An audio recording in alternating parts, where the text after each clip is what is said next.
I wonder if Donnie Wahlberg has ever had any of these problems with his I think diet. no. Donnie Wahlberg's perfect, so he doesn't have anything wrong with him. Hi, Donnie. Well, thank you, Kara. That's the first time anyone's ever called me perfect besides my mother. Oh, that's funny. I don't think so. I don't know. Your mom, what are you, from a family of 8 kids, and she actually called you perfect? Your mom's a saint, then. She calls me perfect, but she puts the letter I and M before it, so... All right, so Donnie, I have to say, I'm a Blue Bloods addict. As a mom of 2 little kids, I don't have a lot of time to watch TV. But when I go home on the on-demand, I guess I'm just a CBS gal, but I watch The Good Wife and I watch Blue Bloods. So I love the show. Well, thank you. Yeah. Thank you. It's really well done. I feel like it's almost like a little movie. It's a nice treat each week because it's so well done. It's like a movie. Oh, I think that's you. You just got thrown off a car. No, he's driving. Oh, you're driving the car. Never mind. I hit the guy. Okay. I hit the guy. You hit him. Oh, good. Okay, good. I got worried. So this is his episode coming up this Friday. It always airs on Fridays at 10 o'clock. But this one is really, you're taking, excuse the pun, but you're taking a turn for the worse because your whole family's in the car and you get involved in this accident.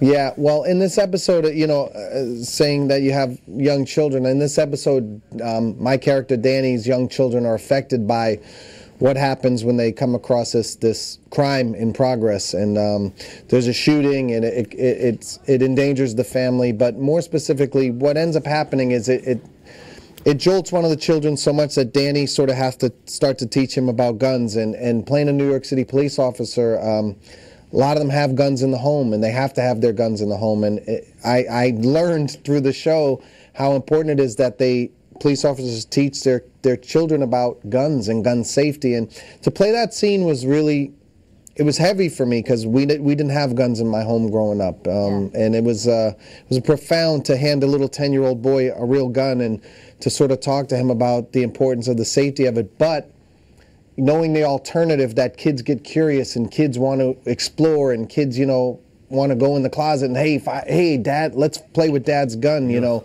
The alternative is horrifying to think about. So playing this episode, it was eye-opening for me, and I think it's very important. I think a lot of people are going to talk about it when they watch it, but I think in the end it's critical. If people do have to have guns in the home like police officers, it's very important that they teach their children about it. Donnie, the Friday night slot, 10 to 11, I mean, I think it was called the death slot. I mean, so many shows went there. The Graveyard. The Graveyard. Yep. And your show is gangbusters. What do you attribute it to? I mean, it just so connects with the audience. It's just unbelievable.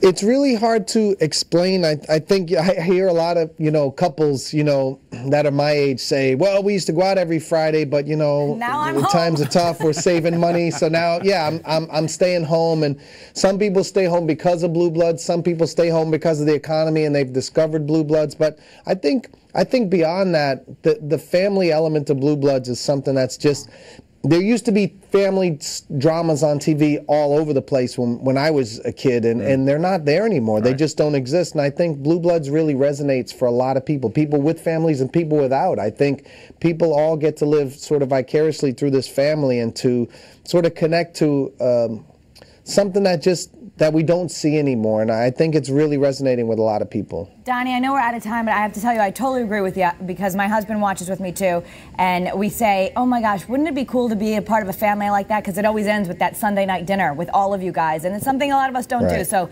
I think it's a good thing, and we're trying to emulate a few Sunday nights dinners, even though my 2- and 4-year-old don't sit as long as your people do. Yeah. Give them a couple of years. Give them a couple of years. All right, thank you, Donnie Wahlberg, and we will be watching Friday night at 10 o'clock. Thanks for being on. Thanks, guys. Take care.